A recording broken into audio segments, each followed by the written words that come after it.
Thank you, Rick. Great to be on, man. Hey, Bret, as you know, having success is one thing. Repeating it consistently is something different and something that's always a bit harder. So what's the best way for you to approach an off season and approach spring ball coming off such a successful, historic season with your team? Great question, Rick. I think, twofold. There's no tackle, turnover, or touchdown that's going to carry it from last year into this year. I make that point to our guys on a daily basis. Next year, we have 12 guaranteed opponents. But I have always said our biggest opponent is ourselves, right? How we handle our daily business, how we handle these 15 practices in the spring, how we handle the 8 weeks of winter conditioning and summer program. Those are going to be the indicators of our success. So we got to handle and understand what's happened, but also stay adjusted and focused on the future to get to where we want to be.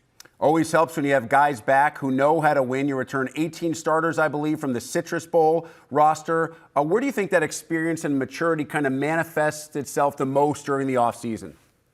I also, as a head coach, we always enjoy players that return. But just because they return doesn't mean they improve, right? So I think to keep those guys hungry, to keep them anxious, to keep them a little bit on edge. Also, Rick, I would give Josh Whitman, our AD, a lot of credit. I was able to retain all three coordinators 3 years in a row now. To have a offensive, defensive, special teams coordinator come back with all those good players really is the foundation of our staff that I think will help us go to a different place. I'm super excited about the opportunity in front of us, but every day is a challenge in this building. Obviously, we're in a really new world in recruiting with the portal and all the windows and all the things that exist with that. So I've always said, Confucius always says, choose a job you love. You'll never work a day in your life. I know that we go to work every day, but I absolutely love what we're doing, and I think we're going to love the results.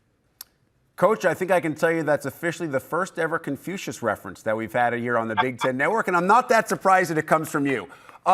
Listen, you have some... Well, it came from a $2.99 lunch buffet at Yinching Cafe in Iowa City, Iowa when I was 22 years old, and been rewarding me ever since, way beyond that crab meat rangoon I ate it with, so it's all been good. Well, I remember those days, too. They lose money on that $2.99 buffet when we're 22 years old, don't they?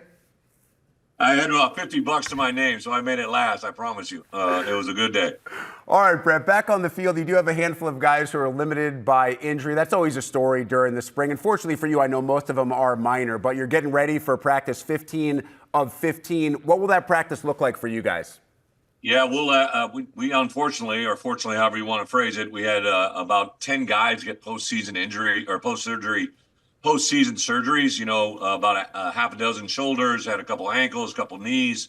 All of those were done, but unfortunately, they're limited for us this spring. But we added 12 new high school players. We signed 21 high school players, I believe one of the highest in the conference, literally in the country. So we still believe in program development.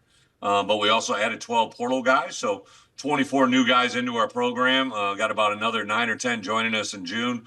But the guys that haven't played, so obviously Luke Altmaier, J.C. Davis, Aiden Lawfrey, some guys that have played a lot of good football, Gabe Ackas, Xavier Scott. We won't rep those guys in live scrimmage, but Friday night, our last game, our last practice, our last scrimmage, we'll have Big Ten officials here, and they'll get a chance to live American football as best we can. It's going to be a live scrimmage, tackle football, and we'll see what happens. Seeing some highlights of Luke right now, who just took such a massive step last year. In what areas can he be even better this year? Rick, I always say this, Luke is a very intentional leader, right? He's maybe not going to come in the room and have this quarterback presence that some guys do. Luke is very intentional. He's very deliberate. We had a moment where he spoke in front of the team this spring, and we have a couple things walking in our building we talk about every day. Do your job, work hard, be here, and put the team first. And he talked about one of those segments about working hard. Like he said, hey, I may not be the prototypical 6'4", this quarterback that everybody writes these paragraphs about, but I promise you I'm going to work harder than anybody on our schedule to be our best quarterback, right? And he knows, as our starting quarterback, if he's at his best, we have a chance to be really good. And I think that's the part I love about Luke. Anything that he did well a year ago, he's going to get better. But the things he didn't do well, as men, we always improve the most when we improve our best weakness, our weakness that we need to address the most. And I think he's doing those things on a daily. Bret, in terms of the guys directly in front and behind him, almost everybody's back. I know Caden Fagan's still recovering from that offseason surgery, but you have a ton of depth in the running back room, the offensive line, those starters all return. What does that mean in terms of what you and Barry Lunny can do offensively in both the run and pass game? I go back, history repeats itself everywhere, right? as men, right? We've worn jeans our whole lives, and they've looked different. Skinny jeans, big jeans, bell bottoms, green, black, brown, blue, right? Holy jeans. Football is the same. And when I was at the University of Wisconsin, we had a transition from Scott Colzine as the starting quarterback, who's now the quarterback coach of the New Orleans Saints, to Russell Wilson. And both guys won back-to-back Big Ten titles. But the commonality that both of them had was the entire offensive line was back. All five of those guys went to play in the NFL. We have our entire offensive line back, and I think all five of those guys will have a chance to play in the NFL in the future. So when your foundation starts up front with really good players, a lot of good things can happen. We got a lot of good defensive front players as well. Gabe Akis is literally one of the best players in our conference. I think will be a really good player. Some perimeter players on both sides. So when you add the experience of a returning quarterback with other good players and a good coaching staff, usually that means good things can happen. I'm glad you brought up Gabe because we get to watch him here in the Big Ten, and I don't think there's any doubt he's been playing at an All-American level ever since he arrived 3 seasons ago. What specifically makes him special? And for you, knowing the kind of work that he puts in and the kind of young man that he is, how nice would it be for him to get some of the national attention that I know we all around here all believe he deserves right now? You know, he had a lot of options. This world we're in right now, obviously, he could have went to a different place. He could have actually applied for his draft grade. His draft grade came back as a mid-round draft player, so he could have went to the NFL. But conversations with his mother, his brother, the people that are in his life, you know, he wanted to come back and make this year special. He has done nothing but commit himself to everyday nutrition, hydration.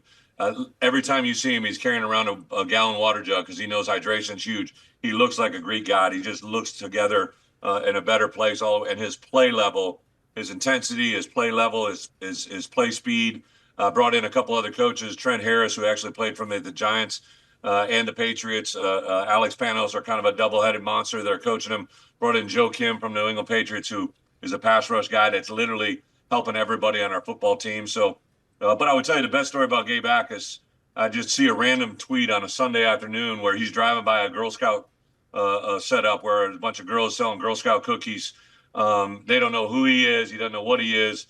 He pulls over, buys the entire allotment of box cookies on their table, right? Acts like he's going to put them in his car, pays for them all, and then turns around but gives them back to the same girls and says, hey, why don't you resell them again and make double your money? And that's the young man we recruited, and he's never changed from being that. He's a great story. He's a great person. He's going to be a great player for us next year, be a great NFL player in the future. That is a great story. It's also why he looks like a Greek god. He gave the cookies back, and I promise you he does not go to $2.99 Chinese buffets.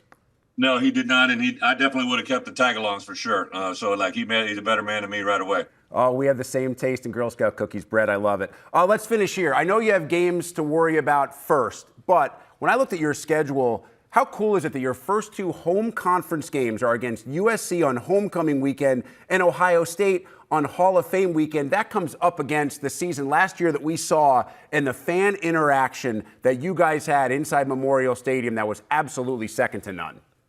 You know, Rick, you've been at this network a long time. You've been to Memorial Stadium and seen it. We're at an unprecedented high in ticket sales, fan engagement, really the involvement with our community. When we're out in it, not me as a coach always, but just our players, the interaction with our community is absolutely awesome. And last year we had 7 home games, won 6 of those 7. We have another opportunity this year, but you brought it up, right? We have several games. We open up with Western Illinois. We're going to come back. We're going to play a couple games before we get to that game. But I don't know if you've ever been able to say this, not only in Illinois history, but in our league. This league is at an unprecedented high. To have teams from coast to coast, Tony Petitti and what he's done in the office there, in the Big Ten office, to build this conference to what it is, to literally be able to say, hey, we have back-to-back home games against USC and Ohio State. That's never been said before. Oh, yeah, and we also have a game at Washington. We also are going to play, at Wisconsin in one of the greatest environments in all of college football, right? So it's such an exciting time to be the head coach in this conference, unprecedented level of 2 back-to-back national champions. Listen, I didn't win one. I wasn't at Ohio State, and I definitely wasn't at Michigan, but the chance that this conference has set the stage for has now been unprecedented. Oregon and what they're doing in our conference, Indiana a year ago to show what they've been able to do. To have the new faces, Barry Odom at Purdue, and I know what he's brought to the table in college football. it's really a cool time to be in our conference. I know it's amazing to coach in, and it's certainly amazing to cover as well. Bret Bielema, always great to catch up. Hey, good luck with practice 15. Can't wait to see what you guys have to offer. Appreciate it very much. Have a great one. ILL.